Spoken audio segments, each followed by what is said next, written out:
3 start. ಕರುನಾಡಿಗೆ ನಮಸ್ಕಾರ. ಇವತ್ತು 30 March 2024. ತುಂಬ ಒಂದು ಒಳ್ಳೆಯ ಸುದ್ದಿ. ಕರ್ನಾಟಕ ಪರೀಕ್ಷಾ ಪ್ರಾಧಿಕಾರ KEA ವತಿಯಿಂದ ಕರ್ನಾಟಕ ಕೆಸೆಟ್ ಎಕ್ಸಾಮನ್ನು ಕಂಡಕ್ಟ್ ಮಾಡಿದರು. ಈ ಪರೀಕ್ಷೆಯ ಫಲಿತಾಂಶ ಅತಿ ಶೀಘ್ರದಲ್ಲಿ ಬರುವುದಿದೆ ಎಂಬ ಮಾಹಿತಿ ಇವತ್ತು ನನಗೆ ದ ಹಿಂದೂ ಈ ಪತ್ರಿಕೆಯ ಪ್ರಕಾರ ದೊರೆತಿದೆ. ಆದರೆ ವಿಶೇಷವಾಗಿ ದ ಹಿಂದೂ ಪತ್ರಿಕೆ ಇಂಗ್ಲೀಷ್ ಪತ್ರಿಕೆಯಲ್ಲಿ ಸಂಜೆ 6:30ಕ್ಕೆ ಈ ಸುದ್ದಿಯನ್ನು ಪ್ರಕಟಣೆ ಮಾಡಿದ್ದರು. ಏನು ಅಂಥೇಳಿ, ಈ ಬಾರಿ ಪ್ರಥಮ ಬಾರಿಗೆ KEA Karnataka examination authority Bengaluru ಇವರು ಕೆಸೆಟ್ ಪರೀಕ್ಷೆ ಉತ್ತೀರ್ಣ ಆಗುವಂಥ ಪ್ರತಿಯೊಬ್ಬ ವಿದ್ಯಾರ್ಥಿಗೆ ಇಲೆಕ್ಟ್ರಾನಿಕ್ ಸರ್ಟಿಫಿಕೇಟನ್ನು ಕೊಡುವರಿದ್ದಾರೆ.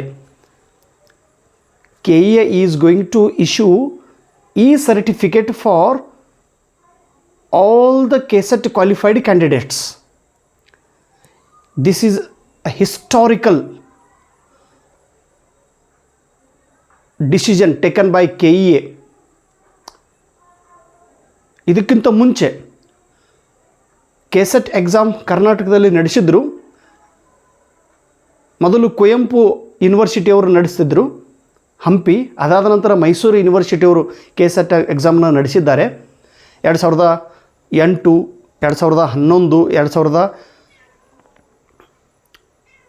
14, 15, 16, 17, 18, 19, ಆಮೇಲೆ 21. ಈಗ ಪ್ರತಿ ಸಲ ಏನು ಕೆಸೆಟ್ ಎಕ್ಸಾಮ್ ನಡೆಸಿಕೊಂಡು ಬಂದಿದ್ದರು, ಆ ಸಮಯದೊಳಗೆ ಪರೀಕ್ಷೆ ಉತ್ತೀರ್ಣರಾದಂಥ ಪ್ರತಿಯೊಬ್ಬ ವಿದ್ಯಾರ್ಥಿಗೆ ಹಾರ್ಡ್ ಕಾಪಿಯನ್ನು ಅವರು ಕೊಟ್ಟಿದ್ದರು ಸರ್ಟಿಫಿಕೇಟ್. ಬಟ್ ಕೆಲವೊಬ್ಬರು ಸಮಾಜ ಕಂಟಕರು, ಚಿನ್ನು ಅಮ್ಮ, ಚಿನ್ನು, ಸಮಾಜ ಕಂಟಕರು ವಿದ್ಯಾರ್ಥಿಗಳು ಕೆಲವೊಬ್ರು ಏನು ಮಾಡಿದರು, ಸಮಾಜ ಕಂಟಕ ವಿದ್ಯಾರ್ಥಿಗಳು ಬೆಕ್ಕು ಬಂದದ, ಬೆಕ್ಕಿಗೆ ಒಂದು ಸ್ವಲ್ಪ ಹಾಲು ಹಾಕು ಅದರಲ್ಲೂ. Best, very good. ಏನು ಸ್ವಲ್ಪ ಹಾಕು, ಹೋಗಿ ದೌಡ್ ಹೋಗಿ ಅನು ತಂದು ಹಾಕು. ಬೆಕ್ಕು ಬಂದದ ರೀ. ಬೆಕ್ಕು ಬಂದ್ರೆ ಬೆಕ್ಕು ಬಂತು, ಬೆಕ್ಕು ಬಂತು ಹುಷ, ಗಂಡನ ಹೆಸರು ಬಸ್ಯ. ಬೆಕ್ಕು ಬಂದದ್ರಿ, ಸ್ವಲ್ಪ ಹಾಕು, ಹಾಲು ಹಾಕು. KEA ಸರ್ಟಿಫಿಕೇಟ್ ಇವರು KEA ಸರ್ಟಿಫಿಕೇಟ್ ಮೊದಲಿಗೆ ಹಾರ್ಡ್ ಕಾಪಿಯನ್ನು ಕೊಡ್ತಿದ್ರು. ಕೆಲವೊಬ್ಬರು ಅತೀ ಬುದ್ಧಿವಂತ ಇರೋರು ಸಮಾಜ ಕಂಟಕ ವಿದ್ಯಾರ್ಥಿಗಳು ಅವ್ರು ಏನು ಮಾಡಿದ್ರು, ಡುಪ್ಲಿಕೇಟ್ ಸರ್ಟಿಫಿಕೇಟ್ ತೊಗೊಂಡು ಡುಪ್ಲಿಕೇಟ್ ಸರ್ಟಿಫಿಕೇಟನ್ನು ಕೆಲವೊಬ್ಬರು ಪ್ರಿಂಟ್ ಮಾಡಿಕೊಂಡು ಏನೇನೋ ಅನಾಹುತಗಳನ್ನು ಮಾಡುತ್ತಿದ್ದಾರೆ ಸಮಾಜದಳು. ಸೊ ಈ ಫೇಕ್ ಸರ್ಟಿಫಿಕೇಟ್ಗಳು ಉತ್ಪಾದನೆ ಆಗಬಾರ್ದು. ಫೇಕ್ ಸರ್ಟಿಫಿಕೇಟ್ಗಳ ಹೆಡೆ ಮುರಿಬೇಕು, ಇವುಗಳನ್ನು ನಾಶಪಡಿಸಬೇಕು. ಡುಪ್ಲಿಕೇಟ್ ಸರ್ಟಿಫಿಕೇಟ್ ತೊಗೊಂಡು ಸಾಕಷ್ಟು ಜನರು, ಅದು ಎದಕ್ಕೆ ರೀ, ನಮ್ಮ ಮಹಾರಾಷ್ಟ್ರದೊಳಗೆ ಆಗೈತೆ ಘಟನೆ. ಅದು ಅಂತೂ ಎಲ್ಲರಿಗೂ ಗೊತ್ತಾಯಿತು, ಪರೀಕ್ಷೆದೊಳಗೂ ಪೇಪರ್ದೊಳಗೂ ಬಂದೈತಿ. TET ಟೀಚರ್ ಎಲಿಜಿಬಿಲಿಟಿ ಸರ್ಟಿಫಿಕೇಟ್ ಪರೀಕ್ಷೆ ಕಂಡಕ್ಟ್ ಮಾಡೋರು ಏನು ಮಾಡ್ಯಾರ್ರಿ, 1 ಲಕ್ಷ 2 ಲಕ್ಷ 3 ಲಕ್ಷ ರೂಪಾಯಿ ದುಡ್ಡು ಕೊಟ್ಟು ಸರ್ಟಿಫಿಕೇಟ್ ತೊಗೊಂಡು ಬಂದಾರೆ ಎಷ್ಟೋ ಜನ. ಅದು ಗೊತ್ತೈತಿ ಅಂದ್ರೆ ಹೆಂಗು, ಅದು ಆ ಡಿಪಾರ್ಟ್ಮೆಂಟ್ ಹ್ಯಾಂಡಲ್ ಮಾಡುವಂಥ ಏನು IAS ಅಧಿಕಾರಿ ಅದಾರ ನೋಡು,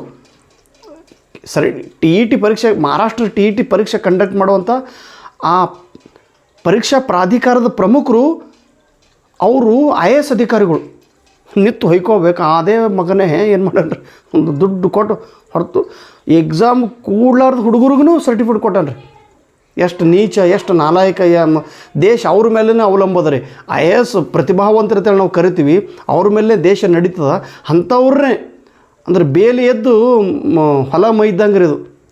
ಅವರೇ ಇದೇನು ಅಂಜೋ ಮನುಷ್ಯ ಅಲ್ಲ. ಪೇಪರ್ದೊಳಗೆ ಬಂದದ್ರೆ ಬಾತ್ಮಿ ನ್ಯೂಸ್ ಎಲ್ಲ ಮಹಾರಾಷ್ಟ್ರದೊಳಗೆ ಸಿಕ್ಕಾಪಟ್ಟೆ ಎಲ್ಲ ಹೊಯ್ಕೊಬಡ್ಕೋ ಆಗ್ಯದ್ರಿ. ದುಡ್ಡು ಕೊಟ್ಟು TET ಸರ್ಟಿಫಿಕೇಟ್ ತೊಗೊಂಡವ್ರು ಅದು. ಹೌದು, ರೊಕ್ಕ ಕೊಟ್ಟು ಭಾಳ ಕೆಲವೊಬ್ರು ಇರ್ತಾರೆ ನಾಲ್ಕರು. ಅಂಥವ್ರು ಇಂಥ ಘಟನೆ ಆಗಬಾರ್ದು ತಿಳ್ಕೊಂಡು KEAದವರು ಈ ರೀತಿಯ ಒಂದು ಎಚ್ಚರಿಕೆಯ ಉತ್ಕೃಷ್ಟ ಮತ್ತು ಒಳ್ಳೆಯ ಒಂದು ನಿರ್ಣಯವನ್ನು ಇವರು ತೆಗೆದುಕೊಂಡಿದ್ದಾರೆ. ಯಾರು KEA ಆಫೀಸದರು. ಕರ್ನಾಟಕ ಕೆಸೆಟ್ ಪರೀಕ್ಷಾ ಪ್ರಾಧಿಕಾರ ಬದರು ಪ್ರಥಮ ಬಾರಿಗೆ ಈ ಸರ್ಟಿಫಿಕೇಟನ್ನು ಕೊಡೋರಿದ್ದಾರೆ. ಯಾರ್ಯಾರು ಪರೀಕ್ಷೆ ಪಾಸ್ ಆಗ್ತೀರಿ, ನಿಮಗೇನು ಹಾರ್ಡ್ ಕಾಪಿ, ನನಗೆಲ್ಲ ಹಾರ್ಡ್ ಕಾಪೀಸ್ ಬಂದಿದ್ದಮ್ಮ. ನನಗೇನು ಸರ್ಟಿಫಿಕೇಟ್ ಅದಾವಲ್ಲ, ನನಗೆಲ್ಲ ನನ್ನ ಹತ್ರ ಇರೋದು ಒಟ್ಟು ಹಾರ್ಡ್ ಕಾಪೀಸ್ ಅದಾವೆ ಕರ್ನಾಟಕ ಕೆಸೆಟ್ದು. ಹಾಂ, ಇಲ್ಲ ಸರ್ಟಿಫಿಕೇಟ್ ಇಲ್ಲಿ ಕೆಳಗದ ನೋಡು.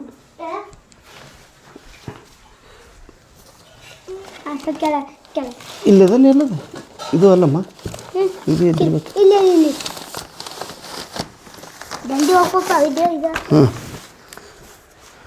ಇವೆಲ್ಲ ನಾನು ಒಟ್ಟು ಹಾರ್ಡ್ ಸರ್ಟಿಫಿಕೇಟ್ ಅದಾವೆ ರೀ. ಇವು ತೆಲಂಗಾಣದ ಸರ್ಟಿಫಿಕೇಟ್ ಮೊನ್ನೆ ನಾನು ತೊಗೊಂಡು ಬಂದಿದ್ದು. ಇದೆಲ್ಲ ಹಾರ್ಡ್ ಕಾಪೀಸ್ ಅತ್ತಾರ ಇವು, ಹಾರ್ಡ್ ಕಾಪಿಗಳು. ಹಾರ್ಡ್ ಕಾಪಿ, ಇವಕ್ಕೆಲ್ಲ ಹಾರ್ಡ್ ಕಾಪಿ.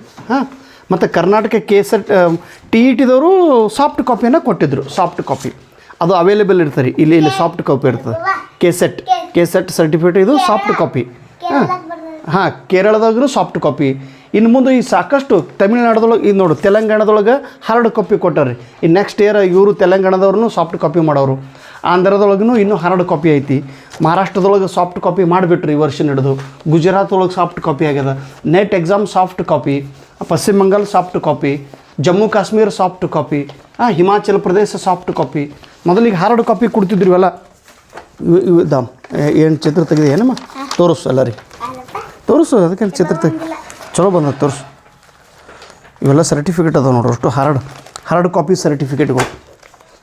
ಹಾಂ, ಇದು ತೆಲಂಗಾಣದ ಹಾರ್ಡ್ ಕಾಪಿ ಸರ್ಟಿಫಿಕೇಟ್, ಇದು Andhra Pradesh hard copy certificate. ಇದು ತೆಲಂಗಾಣದ್ದು.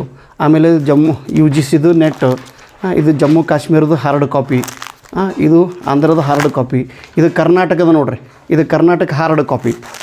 ಇದನ್ನು CBSE ನೆಟ್. ಇದು ಆಸಾಮ್ದು. ಇದು ಮಹಾರಾಷ್ಟ್ರದ ಹಾರ್ಡ್ ಕಾಪಿ. ಇದು ಗುಜರಾತ್ದ ಹಾರ್ಡ್ ಕಾಪಿ. ಇದು ಆಂಧ್ರದ ಹಾರ್ಡ್ ಕಾಪಿ. ಇದು ಗುಜರಾತ್ ಹಾರ್ಡ್ ಕಾಪಿ. ಇದು ಕರ್ನಾಟಕದ ಲಿಂಗ್ವಿಸ್ಟಿಕ್ದೊಳಗೂ ನಾನು ಪರೀಕ್ಷೆ ಪಾಸಾಗಿದೆ 2017 ಅದು ಹಾರ್ಡ್ ಕಾಪಿ. ತೆಲಂಗಾಣದ ಹಾರ್ಡ್ ಕಾಪಿ. ಇವೆಲ್ಲ ಹಾರ್ಡ್ ಕಾಪಿ. ಇದು ಕರ್ನಾಟಕದ ವಿಮೆನ್ ಸ್ಟಡಿದೊಳಗೂ ನಾನು ಪಾಸಾಗಿದ್ದೆ 2018 ಅದು ಹಾರ್ಡ್ ಕಾಪಿ. ಕೆಸೆಟ್ ಅಂತೂ ಪ್ರತಿ ವರ್ಷ ಪಾಸಾಗೀನಿ ರೀ. ಇದೇ ಸಲ ನಾನು ಬರ್ದಿರಲಿ ಇರ್ಬಿಡು ಪಾಪ ಅಂತೇಳಿ. ಆಂಧ್ರ ಪ್ರದೇಶದ ಹಾರ್ಡ್ ಕಾಪಿ. ತೆಲಂಗಾಣ ಸರ್ಟಿಫಿಕೇಟ್ 2016 ಪಾಸಾಗೀನಿ ರೀ. ಯಾವುದು ತಮಿಳ್ನಾಡುದು ಇದು ಹಾರ್ಡ್ ಕಾಪಿ. ಇವೆಲ್ಲ ಅಗದಿ ಪ್ರಾಮಾಣಿಕವಾಗಿ ಅಲ್ಲಿ ಹೋಗಿ ತೊಗೊಂಡ್ಬಂದಿದ್ದು ಸರ್ಟಿಫಿಕೇಟ್. ಆದರೆ ಕೆಲವೊಬ್ರು ಏನು ಮಾಡ್ತಾರೆ ರೀ, ಕಲರ್ ಪ್ರಿಂಟ್ ಹೊಡೆದು ಡುಪ್ಲಿಕೇಟ್ ಸರ್ಟಿಫಿಕೇಟ್ ತಯಾರು ಮಾಡಿ ನೌಕರಿ ಮಾಡೋರು ಅದಾರ. ಏನು ಮಾಡೋದು ಅವ್ರವ್ರ ಇಚ್ಛಾ ಅವ್ರವ್ರ ಪ್ರಕಾರ. ಇವೆಲ್ಲ ಹಾರ್ಡ್ ಕಾಪೀಸ್ ಅದಾವೆ. ಇವೆಲ್ಲ ಹಾರ್ಡ್ ಕಾಪೀಸ್. ಸೊ ನಿಮಗೂ ಕೂಡ ಒಂದು ಸಾಫ್ಟ್ ಕಾಪಿ ಅತಿ ಶೀಘ್ರ ಸಮಯದಲ್ಲಿ ಬರೋದಿದೆ. ಅದನ್ನು ತೊಗೊಂಡು ನಿಮ್ಮ ಜೀವನ ಉಜ್ವಲ ಮಾಡಿಕೊಡ್ರಿ. ಮತ್ತು ಜೀವನ ಒಳಗೆ ನೆಟ್ ಎಕ್ಸಾಮ್ನೂ ಇದೆ. ನೆಟ್ ಎಕ್ಸಾಮ್ಗೆ ಈಗಿನಿಂದಲೇ ನೀವು ಪ್ರಿಪೇರ್ ಹಾಕ್ಕೊಂತಿರ್ಬೇಕು. ಈಗ ನಿನ್ನೆ ನೆಟ್ ಎಕ್ಸಾಮ್ದು ಒಂದು ಹೊಸ ನಿಯಮಾವಳಿ ಬಂದಿದೆ. ಒಂದು ಸಲ ನೆಟ್ ಪರೀಕ್ಷೆ ಪಾಸಾದರೆ ಏನೇನು ಲಾಭ ಆಗ್ತೈತಿ. ನೆಟ್ ಪರೀಕ್ಷೆ ಪಾಸಾದೆ ಅಂದ್ರೆ GRF, ಆಮೇಲೆ PhDಗೂ ಕೂಡ ಅನುಕೂಲ, ಅಸಿಸ್ಟೆಂಟ್ ಪ್ರೊಫೆಸರ್ಗೂ ಅನುಕೂಲ. ಎರಡನೇ ನಿಯಮ ಏನು, GRF ವಿದೌಟ್ GRF ಮತ್ತು ನೆಟ್ ಸರ್ಟಿಫಿಕೇಟ್ ಅಸಿಸ್ಟೆಂಟ್ ಪ್ರೊಫೆಸರ್.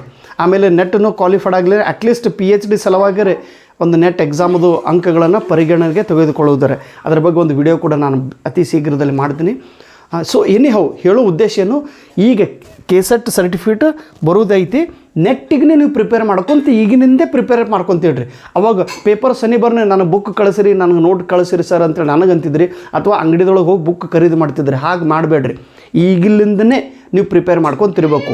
ಬೇಕಾದರೆ ಈಗಿನಿಂದನೇ ನನ್ನ ಬುಕ್ಸ್ ತೊಗೋರಿ, ಅಥವಾ ಬೇರೆ ಯಾರು ಲೇಖಕರದ್ದು ಬುಕ್ಸ್ ತೊಗೊಂಡು ಓದ್ಕೊಂತ ಕೊಡ್ರಿ. ಇನ್ನೂ 3 ತಿಂಗಳು ನೀವು ಓದಿದ್ರೆ ಜೂನ್ ಒಳಗೆ ನಿಮ್ಮ ನೆಟ್ ಎಕ್ಸಾಮ್ ಕ್ಲಿಯರ್ ಆಗಲೇಬೇಕು. ಆ ಒಂದು ಹಠ ತೊಟ್ಕೊಂಡು ನೀವು ಬೆನ್ನು ಹತ್ತಿರಿ. ಓಕೆ, ನೋಡಿದ್ರೆ ಎಷ್ಟೋ ಸರ್ಟಿಫಿಕೇಟ್ ಅದಾವೆ, ನಿಮಗೆಲ್ಲ ಎಲ್ಲಿ ತೋರಿಸೋದು ಕೊಡೋದು. ನಿಮ್ಗೆ ಒಂದು ಸರ್ಟಿಫಿಕೇಟ್ ಬಂದರೆ ನಿಮ್ಮ ಜೀವನ ಉದ್ಧಾರ ಆಗ್ತದೆ ರೀ. ನಮಗಿಷ್ಟು ಸರ್ಟಿಫಿಕೇಟ್ ಸಿಕ್ಕವ್ರಿ, ನಿಮಗೂ ಒಂದು ಸ್ವಲ್ಪ ಮನುಷ್ಯನೊಳಗೆ ಒಂದು ಸ್ವಲ್ಪ ಆಸೆ ಹುಟ್ಟಬೇಕು ನೋಡಪ್ಪ. ನಮ್ಮ ಚಿನ್ನು ಒಂದು ಬಾಮ ಇದೇನೋ ಚಿತ್ರ ತೆಗೆದಾಳ್ರಿ ನಿಮ್ಮ ಸಲುವಾಗಿ. ನೀವೆಲ್ಲ ಪರೀಕ್ಷೆ ಪಾಸಾಗಿ ನಿಮ್ಮ ಸರ್ಟಿಫಿಕೇಟ್ ಈ ಮನೆಯೊಳಗೆ ಇಡ್ರಿ. Okay, thank you so much. ಎಲ್ಲರಿಗೆ ಹೇಳ್ಬಾಮ. ಎಸ್, ಎಲ್ಲರಿಗೆ ಬೇಗ ಸರ್ಟಿಫಿಕೇಟ್ ಬರೋದೈತಿ. ಓಕೆ, ಸೊ ಬುಕ್ ಬೇಕಾದ್ರೆ ಬೇಗನೆ ಕಾಂಟ್ಯಾಕ್ಟ್ ಮಾಡಿರಿ. ಬುಕ್ ಬೇಕಾದರೆ ಬೇರೆ ಅಂಗಡಿಗೆ, ನನ್ನೂ ಅಲ್ಲ ಬೇರೆ ಯಾವ ಆಥರ್ನೂ ಬುಕ್ಕನ್ನು ತೊಗೊಂಡು ಓದ್ಕೋತ ಕೊಡ್ರಿ. ಓದೋದು ಹೇಗಿರಬೇಕು, ಗಟ್ಟಿಯಾಗಿರಬೇಕು. ಓದುವಾಗ ಮತ್ತು ಓಡುವಾಗ ಒಂದೊಂದು ಸಲ ಓಡ್ತಿರ್ತಾರೆ ರನ್ನಿಂಗ್ ರೇಸ್, ಅವಾಗೂ ಗಟ್ಟಿಯಾಗಿರಬೇಕು.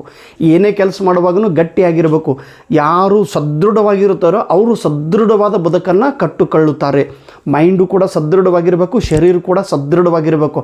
ಅಂದಾಗ ಸದೃಢವಾದ ಸರ್ಟಿಫಿಕೇಟ್ ನಿಮ್ಮ ಕೈ ಒಳಗೆ ಬರ್ತೈತಿ. ಸರ್ಟಿಫಿಕೇಟ್ ಬಂತು, ನೀವೇ ಸದೃಢ ಇರಲಿಲ್ಲ ಅಂದ್ರೆ ಜೀವನ ಉಪಯೋಗ ಆಗಂಗಿಲ್ಲ. ಅದಕ್ಕೆ ಸದೃಢರಾಗಿರಿ. ಸದೃಢ ಭಾರತ, ಸದೃಢ ಕರ್ನಾಟಕ, ಸದೃಢ ನೀವುಗಳು. ನೀವೆಲ್ಲರೂ ಸದೃಢರಾಗಿರಿ. ಸದೃಢ ಸರ್ಟಿಫಿಕೇಟ್ ನಿಮ್ಮ ಕೈಯೊಳಗೆ ಅತಿ ಶೀಘ್ರದಲ್ಲಿ ಬರಲಿ. ಸನ್ಮಾನನೀಯ ರಮ್ಯಾ ಮೇಡಮ್ ಅವರು ತುಂಬ ಅದ್ಭುತವಾದ ಒಂದು ನಿರ್ಣಯವನ್ನು ತೆಗೆದುಕೊಂಡಿದ್ದಾರೆ. ನಿಮಗೆಲ್ಲರಿಗೂ ಸರ್ಟಿಫಿಕೇಟ್ ತೆಗೆದುಕೊಳ್ಳುವ ಅವಕಾಶ ಈಗ ಐತಿ. ಅಗದಿ ನೇರವಾಗಿ ಯಾವುದೇ ಪ್ರಕಾರದ ತೊಂದರೆಗಳು ನಿಮಗೆ ಬರುವುದಿಲ್ಲ. Okay, thank you so much. ಇವತ್ತು ದ ಹಿಂದೂ ಪತ್ರಿಕೆದೊಳಗೆ ಬಂದಿತ್ತು. ಸರ್ ಈ ಅಕ್ಕಲ್ಗೂಡೋದು ಕೂಡ್ತೀರಿ, ನಿಮಗೆ ಹೆಂಗೆ ಗೊತ್ತಾಗ್ತದೆ ರೀ ಇವೆಲ್ಲ ರೀ? ನಮಗೂ ಭಾಳ ನಿಮ್ಮಂತರ ಆತ್ಮೀಯರು ಇರ್ತಾರಲ್ಲ. ಗುಲ್ಬರ್ಗದ ಒಬ್ಬರು ನಮ್ಮ ಸರ್ ಅದಾರೆ, ಶಿವರಾಜ್ ಸರ್ ಅಂತೇಳಿ, ಭಾರಿ ಬ್ರಿಲಿಯಂಟ್ ಅವರು. ಅವರೆಲ್ಲ IAS ದಿಲ್ಲಿ ಹೋಗಿ ಓದಿ ಬಂದವರು. ಅವರು IAS ಮಾಡುವಂಥ ಕನಸಿತ್ತು ಅವರಿಗೆ. ಹಾಂ, ಆಮೇಲೆ ಈಗ ಅವರು ಪ್ರೈಮರಿ ಸ್ಕೂಲ್ ಟೀಚರ್ ಅದಾರೆ. ಬೆಂಗಳೂರದೊಳಗೆ ನಡೆದಿದ್ದು ಸದ್ದು ಇಮ್ಮಿಡಿಯೇಟಾಗಿ ಅವ್ರಿಗೆ 1 ಸೆಕೆಂದಾಗ ಗೊತ್ತಾಗ್ತದೆ. ಅಷ್ಟು ಅವರು ಒಳ್ಳೆಯ ನೋಟವರ್ಕ. ಅಂಥವರೆಲ್ಲ ನನ್ನ ಫ್ರೆಂಡ್ ಅದಾರೆ. ನನಗೆ ನೋಡ್ರಿ, ನನ್ನ ಗೆಳೆಯರು ಭಾಳ ಕಡಿಮೆ ಅದಾರೆ, ಬಟ್ ಎಲ್ಲರೂ ಭಾಳ ಒಳ್ಳೆಯವರು ಅದಾರೆ. ಅದಕ್ಕೆ ನೀವು ಸುಮ್ ಅಲ್ತು ಫಲ್ತು ಛಪ್ರಿ ಗೆಳತನ ಮಾಡಬಾರ್ದು. ಬೆಸ್ಟ್, ಹಾಂ, ಎಕ್ದಮ್ ಬೆಸ್ಟ್ ಇದ್ದವ್ರಿಗೆ ನಿಮ್ಮ ಗೆಳತನ ಮಾಡಬೇಕು. ಒಬ್ಬ ಗೆಳೆಯ ಇದ್ದಂದ್ರೆ ಅವ್ನ ಹಿಂದೆ ದೊಡ್ಡ ನೆಟ್ವರ್ಕ್ ಇರಬೇಕು. ಅಂಥವ್ರ ಜೊತೆ ನಿಮ್ದೆಲ್ಲ ಗೆಳತನ ಇರಬೇಕು. ಅದಕ್ಕೆ ಹೇಳ್ತಿರ್ತಾರಲ್ಲ APJ Abdul Kalam, one book is equal to 100 friends. 1 book is equal to 100 friends, and 1 friend is equal to library. one good friend is equal to library. ಅದಕ್ಕೆ ಗೆಳತನ ಭಾಳ ಎಚ್ಚರಿಕೆಯಿಂದ ಮಾಡಿರಿ. ಮುಖ ನೋಡಿ ಗೆಳತನ ಮಾಡಬೇಡ್ರಿ. ಫೇಸ್ಬುಕ್ ನೋಡಿ ಗೆಳತನ ಮಾಡ್ಲಿಕ್ಕೆ ಹೋಗ್ಬೇಡ್ರಿ. ಗುಣ ನೋಡಿ ಗೆಳತನ ಮಾಡಿರಿ. ಹಿಂದಿನವರು ಸುಮ್ಮನೆ ಹೇಳಿಲ್ಲ, ಗುಣ ನೋಡಿ ಗೆಳತನ ಮಾಡಂತೇಳಿ. ನಾವೆಲ್ಲರೂ ಗುಣ ನೋಡಂಗಿಲ್ಲ ರೀ. ಅವ ಹೆಂಗೆ ಕಾಣಿಸ್ತಾನ ಅಣ್ಣ, ಚಮ್ಮ ಕಾಣಿಸ್ಲಿಕ್ಕಂದ್ರೆ ಗೆಳತನ ಮಾಡ್ತೇವೆ. ಚಮ್ ಕಾಣಿಸ್ಲಿಲ್ಲ ಅಂದ್ರೆ ಹಂಗಿಲ್ಲ. ಗುಣ ರೂಪಕ್ಕಿಂತ ಗುಣ ಭಾಳ ಶ್ರೇಷ್ಠ. ಒಳ್ಳೆಯವ್ರಿಗೆ ಗೆಳತನ ಮಾಡಿರಿ. ಸಜ್ಜನರ ಸಂಘ ಹೆಜ್ಜೇನು ಸವಿದೆ ಅಂತೆ ಸರ್ವಜ್ಞ ಅವಾಗ ಹೇಳಿದೆ. ದುರ್ಜನರ ಸಂಘ ಬಚ್ಚಲ ನೀರು ಕುಡ್ದಂತೆ ಸರ್ವಜ್ಞ. ಅದಕ್ಕೆ ಗೆಳತನ ಮಾಡೋದಿತ್ತಂದ್ರೆ ಒಳ್ಳೆಯವ್ರ ಜೊತೆಗೆ ಗೆಳತನ ಮಾಡೋದಿತ್ತಂದ್ರೆ ಲೈಬ್ರರಿ ಜೊತೆಗೆ ಗೆಳತನ ಮಾಡೋದಿತ್ತು ಬುಕ್ಕದ ಜೊತೆಗೆ. ನೀನು ಬುಕ್ಕನ್ನು ತಲೆಬಾಗಿ ಓದು, ಬುಕ್ಕು ನಿನ್ನನ್ನು ತಲೆ ಎತ್ತುವಂತೆ ಮಾಡುತ್ತದೆ ಅಂತ ಅದ್ಭುತ ಮಾತುಗಳನ್ನು ದೊಡ್ಡವರು ಹೇಳಿದ್ದಾರೆ. ಈ KSET ಸರ್ಟಿಫಿಕೇಟ್ ಬೇಗ ಬರಲಿ. ನೀವೆಲ್ಲರೂ ಪರೀಕ್ಷೆ ಪಾಸಾಗಿರಿ. KSETಗೆ NET ನೆಟ್ ಎಕ್ಸಾಮ್ ಸಲುವಾಗಿ ನಿಮ್ಗೆ ಏನಾದರೂ ಬುಕ್ಸ್ ಬೇಕಾಗಿದ್ದು ಅಂದ್ರೆ ಈ ನಂಬರಿಗೆ, ನಮ್ಮದು ಒಂದು ನಂಬರ್ ಐತಿ, ಈ ನಂಬರಿಗೆ ನೀವು ಫೋನ್ ಮಾಡಿ ಕೇಳ್ಬೋದು. ಓಕೆ, ಏಟದ್ರಿ ನಮ್ಮ ಮನೆ ನಂಬರೇ ನಮಗೆ ಗೊತ್ತಿಲ್ಲ ರೀ, ಏನು ಮಾಡೋದು? ಹಾಂ, ನಿಮ್ಗೆ ಗೊತ್ತದ್ರಿ ಮನೆ ನಂಬರ? ಹಾಂ, ಏನಂತ ಹೇಳ್ರಿ? ಹಾಂ, yes, book contact for books. Contact ಏನಪ್ಪ? ಕಾಂಟ್ಯಾಕ್ಟ್ ಸ್ಪೆಲ್ಲಿಂಗ್ ನೀತು ಹೊಯ್ಕೊಳ್ಳೋದು ಅದನ್ನು ಬರಲ್ಲ ರೀ. ಇಟೆಲ್ಲ ಪಾಸ್ ಆಗಿರಲ್ಲ ರೀ ನೆಡ್ಸೆಟ. ಕಾಂಟ್ಯಾಕ್ಟ್ ಸ್ಪೆಲ್ಲಿಂಗ್ ಬರಲ್ಲ ರೀ. ನೀವೆಂತ ದರಿದ್ರಿದ್ದೀರಿ ಸರ? ಹಾಂ, ಕಾಂಟ್ಯಾಕ್ಟ್ ನಂಬರ್ ಬರ್ಲಾಗ್ಯದಲ್ಲ ರೀ. ಹಾಂ, ಹೌದಲ್ಲ? ಕಾಂಟ್ಯಾಕ್ಟ್ ಏನು ಮಾಡೋದು ರೀ? ಹಾಂ, ಬುಕ್ ಫಾರ್, ಹಾಂ ಇಲ್ಲ, contact for books. Okay, book ಬೇಕಾದ್ರೆ ಇದಕ್ಕೆ ನಂಬರ್ ಮಾಡಿರಿ. ದಮ್ಮಮ್ಮ ತೆಗೆದು ನೋಡುತ್ತೆ ನಂಬರ. ಎಟ್ಟದ್ರಿ? 8263016448. Very good, thank you Chinnu. ಇದು ನನ್ನ ನಂಬರ್ 7397847907. ಓಕೆ, ವ್ಯವಸ್ಥಿತ ಇದು ಮಾಡಿರಿ. ಹಾಂ, ಕಾಂಟ್ಯಾಕ್ಟ್ ಫಾರ್ ಬುಕ್ಸ್ ಈ ನಂಬರಿಗೆ ಫೋನ್ ಮಾಡಿರಿ. ಓಕೆ, ಈಗಿನ ಹಿಡಿದೆ ನೆಟ್ ಎಕ್ಸಾಮ್ ಪ್ರಿಪೇರ್ ಮಾಡ್ಕೊತೀರ್ರಿ. ಓಕೆ, ನಿಮಗೆಲ್ಲರೂ ದೇವರು ಒಳ್ಳೇದು ಮಾಡಲಿ. Thank you so much. ಶುಭಾಶಯಗಳು.